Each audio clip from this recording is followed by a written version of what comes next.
কেমন আছো বন্ধুরা? আশা করি সবাই ভালো আছো। আবার একটা নতুন গল্প নিয়ে হাজির হয়েছি। তোমরা জানো আমার গল্প যদি তোমাদের ভালো লাগে তোমাদের কি করতে হবে? আমার চ্যানেলটা সাবস্ক্রাইব করো, লাইক করো, কমেন্ট করো আর শেয়ার করো বন্ধুদের মাঝে। আজকে তোমাদের যে গল্পটা শোনাবো সেই গল্পের নাম বিজয় প্রতাপের প্রেতাত্মা। লেখক দর্শন সাহু। শুরু করি আজকের গল্প। বিজয় প্রতাপের প্রেতাত্মা। সকাল 10টা নাগাদ পাণ্ডুগড় এসে পৌঁছেছে বাল্যবন্ধু অতুল রায়ের বাড়ি। বেশ কয়েক বছর দুজনের মধ্যে কোনো যোগাযোগ ছিল না, যদিও অতুল রায় আমার স্কুল ফ্রেন্ড এবং কলেজ ফ্রেন্ড।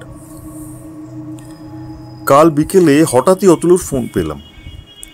অতুলের ফোন পেয়ে খানিক অবাকই হলাম।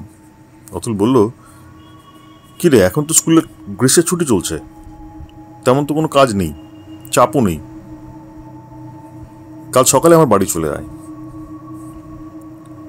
তাই অতুলের প্রস্তাব আর কোনোভাবে আপত্তি না জানিয়ে চলেই এলাম।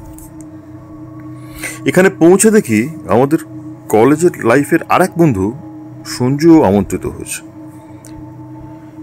3 বন্ধুতে অনেক ঘোরাঘুরি হলো। এখানে ঘুরে দেখার মতো অনেক কিছু আছে।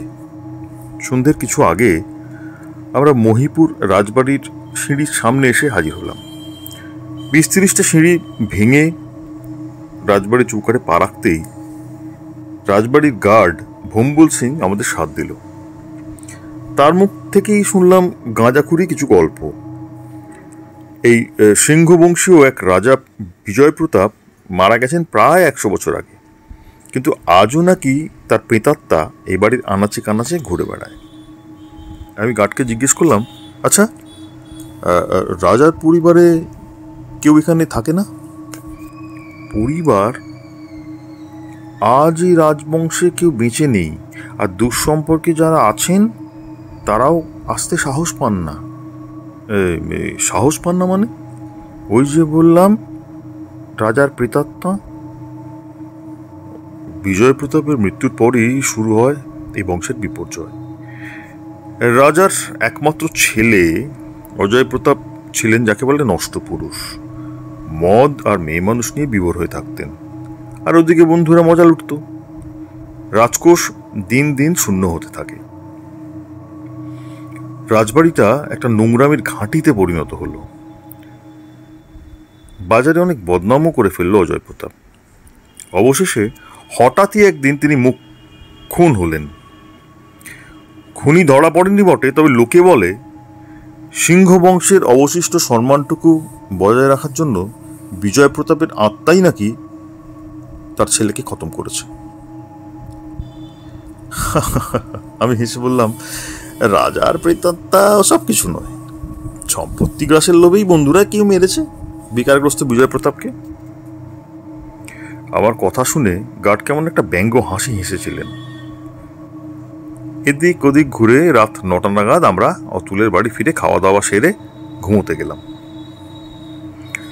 আমার আর সঞ্জুর শোয়ার ব্যবস্থা একই ঘরে।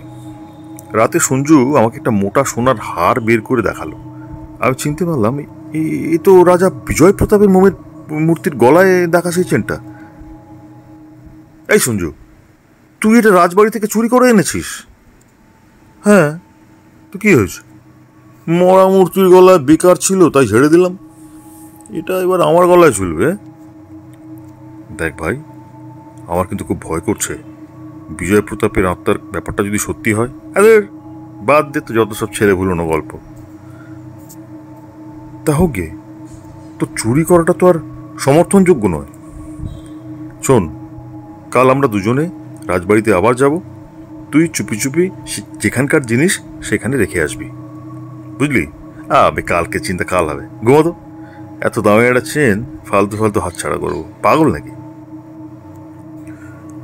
সকালে বাইরে থেকে অতুলের হাঁকাহাঁকি শুনে ঘুম ভাঙতেই দেখি আমি বিছানা থেকে নিচে মেঝেয় পড়ে ঘুমোচ্ছি। ধর্মপুরিয়ে উঠে আমি অবাক হয়ে গেলাম। সঞ্জু ঘরে নেই। মনে পড়ল রাতের স্বপ্নের কথা। একটা বৃহৎ কালো বাদুড় জানলা দিয়ে ঢুকে হাড় ঝোলানো সঞ্জুর গলা কামড়ে ধরল, আর আমি ভয়ে বিছানা থেকে গড়িয়ে মাটিতে পড়লাম। তবে কি এটা স্বপ্ন নয়? কিন্তু বন্ধ ঘরে সঞ্জু গেল কোথায়? তবে কি প্রেত বাদুড়টা তাকে নিয়ে গেছে? অতুল আর আমি আশেপাশে অনেক খোঁজাখুঁজি করেও সঞ্জুর খোঁজ পেলাম না। আমিও সঞ্জুর চেঞ্চুরি আর রাত্রে দেখা স্বপ্নটার ব্যাপার এড়িয়ে গেলাম।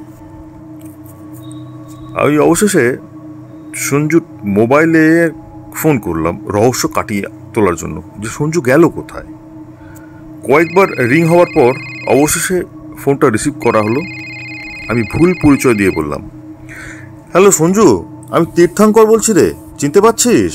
আরে হাওড়ার তীর্থাঙ্কর। কান্না গলায় উত্তর এলো, আমি সঞ্জুর নই বাবা, ওর বাবা কথা বলছি। সঞ্জু আর পৃথিবীতে নেই। নেই? নেই মানে? কি হলো? কি হলো ওর? জানি না বাবা, কাল সকালে পাণ্ডুগড় গেছিল বন্ধুর বাড়ি।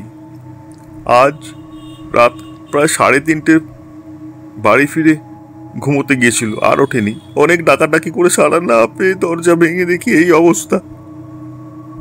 সে কি অদ্ভুত ব্যাপার! ডাক্তার ডাকেননি? ডাক্তারবাবু কি বললেন?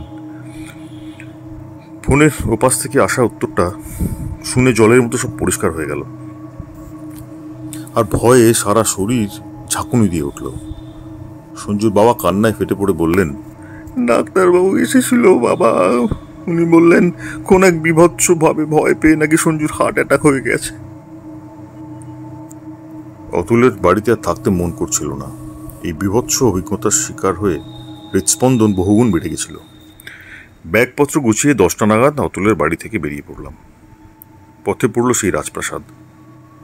একবার ভেতরে ঘুরে আসতে মন করলো।